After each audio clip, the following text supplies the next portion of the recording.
John, this kind of feels like, from a Tigers fan perspective, it's like you just walked out on the street, there's a $100 bill lying on the ground. You're looking both ways to see if there's anybody looking while you pick it up, and you're like, anybody? No? Okay, and you put it in your pocket. Did they steal Austin Meadows? Why would Tampa Bay want to just say goodbye to a guy who's only making $4 million and still in team control for a couple of years? Well, it's an excellent question, and I think the way that it looks from Tampa's perspective is this: when players start to enter their arbitration years, they usually look for ways to either extend them or trade them, and obviously Tampa's had a lot of success with this.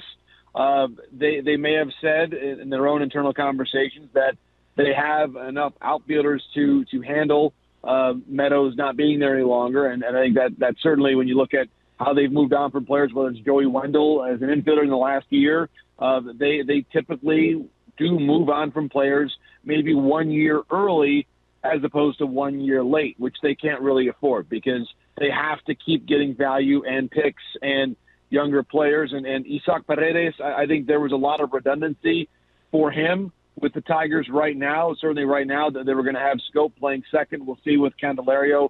Do they end up extending him? But there was not a clear spot for him to play on the team on an everyday basis this season. He was not going to be a shortstop, obviously, that they signed Baez to play there. They probably expect that Kreidler and Clemens can both do what Paredes could do in terms of his defensive versatility. And so you move on from him, and then you include the draft pick. And certainly it's rare in baseball that you can trade picks. You can trade, though, the competitive balance picks. And so I think from Tampa's perspective, they trust their scouts so much. Their philosophy works.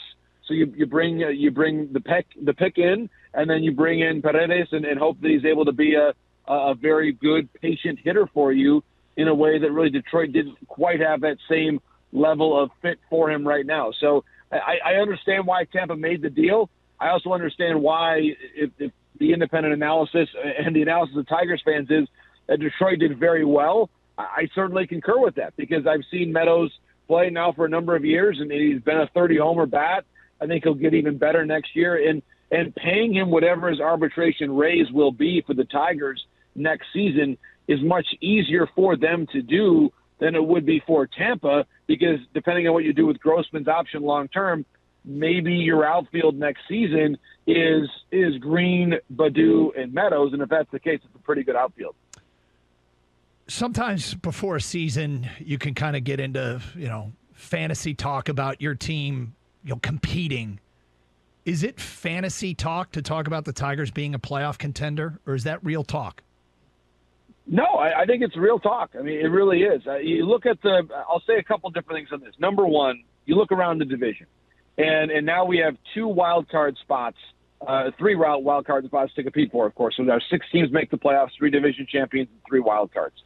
And I think one of the key things that you look at with the wild card conversation is who is your competition within the division.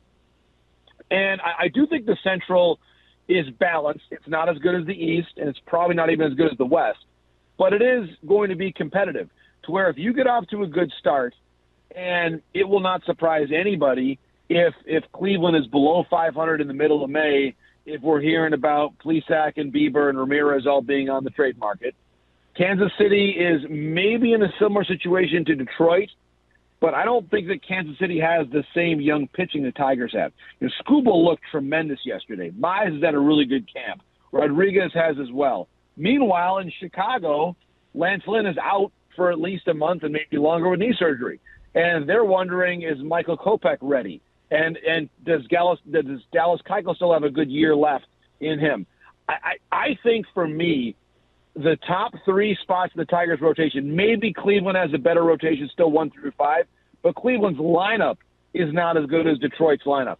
When you talk about balance, and the Tigers have in Soto one of their better homegrown lefty relievers they've had since John Hiller, you could probably say. I like wow. Making that point, mentioning that name. It's true. think about the history of this organization. How many good lefty homegrown relievers have the Tigers had?